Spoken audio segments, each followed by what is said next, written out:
ఇంట్లో నుంచి బయటకు వచ్చాక సేఫ్గా తిరిగి ఇంటికి చేరుకుంటామో లేదో చెప్పలేం. రెప్పపాటులో జరుగుతున్న రోడ్డు ప్రమాదాలే అందుకు కారణం. ఏ ప్రమాదం ఎటు నుంచి పొంచి ఉందో ఊహించలేం. ఇటీవల సంచలనం కలిగించిన పూణే సంఘటన అందుకు ఉదాహరణ. తప్పతాగి కారు నడుపుతూ 2 టెక్కీలను బలిగొనడం ఓ మైనర్.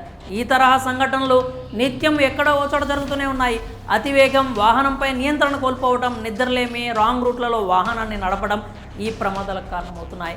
కానీ ఓ కుటుంబం మాత్రం కొంతమంది యువకుల ఈగో వల్ల బలైంది. రోడ్డు ప్రమాదంలో భార్య, బిడ్డను కోల్పోవలసి వచ్చింది ఇంటి పెద్ద. ఇంతకు అసలు అక్కడ ఏం జరిగిందంటే, మహారాష్ట్రలోని లాతూర్కు చెందిన సాదిక్ షేక్ది అందమైన కుటుంబం. భార్య ఇక్రా, కుమారుడు, కూతురు ఉన్నారు.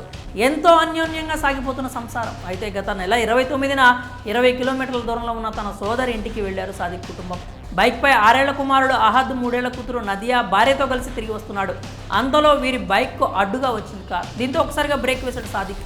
ఏం కనిపించడం లేదా అంటూ కారులో ఉన్న యువకులను ప్రశ్నించాడు. యువకులు సైతం రెచ్చిపోయారు. దీంతో తాగి ఉన్నారని నిర్ధారించుకున్న సాదిక్ వారితో గొడవలు ఎందుకులే అనుకుని బయలుదేరాడు. అయితే యువకులు మాత్రం వారిని వదిలిపెట్టలేదు. ఈగో హట్ అయి వారిని వెంబడించడం మొదలుపెట్టారు. సుమారు 5 కిలోమీటర్ల పాటు వారిని చేజింగ్ చేసి అనంతరం కారుతో బైక్ను ఢీకొట్టారు. ఈ ప్రమాదంలో భార్య ఇక్రా, కూతురు నదియా మరణించారు. షేక్ అహద్లకు తీవ్రంగా గాయాలయ్యాయి. వీరు అపస్మారక స్థితిలోకి వెళ్లడంతో స్థానికులు గమనించి ఆసుపత్రిలో చేర్చారు.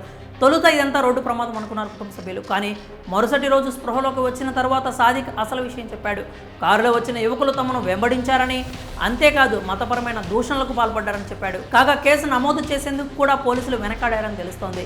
కొంతమంది పెద్దలు కలగజేసుకున్న తర్వాత ఎఫ్ఐఆర్ ఫైల్ చేశారు.